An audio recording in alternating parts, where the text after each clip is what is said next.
it. Oh, you're looking for a part of the speech that you like?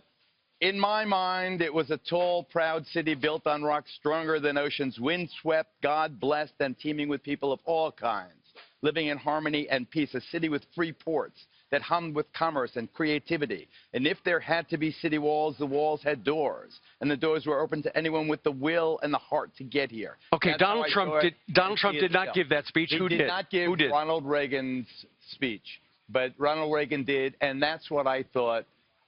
We love Donald Trump.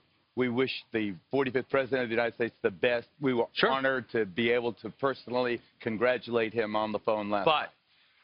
I thought it was too tough, a little too harsh. I thought that the message, the message of America first is an important message, and I get that that was the impetus for his whole race.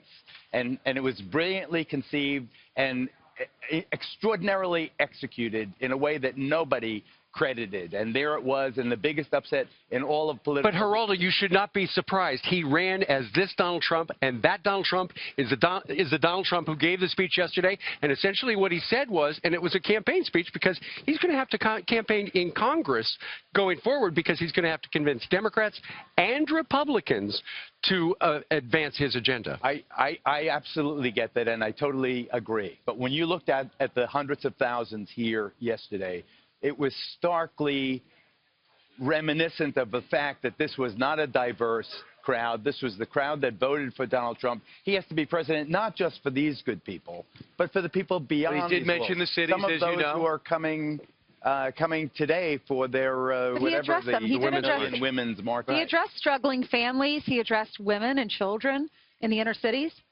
Yeah, you know, that's an interesting verb, to address.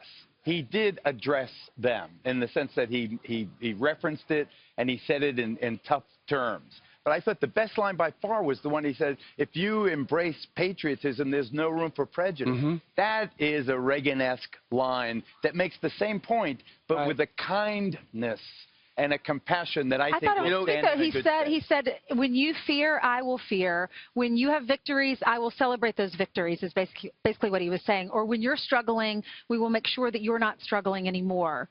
That was he said something similar to that, and that was the message. Knowing him for 4 decades, I know this is one of the most kind, brilliant businessman you'd ever want to find. He almost won The Apprentice. I almost won The Apprentice because he was so kind to me. That's why. So you're saying the speech is too harsh? It doesn't match up with who he is? It doesn't match who he is. It matches. They say today, they're saying that, what's his name, Bannon, Steve Bannon, the Breitbart, the Breitbart guy who was the Navy officer and Goldman Sachs banker, that was his tough guy stuff. But I would have liked to say, like, if Melania gave it some love or balance. You could have opened it up a little bit. Just a little. It didn't have to be a lot.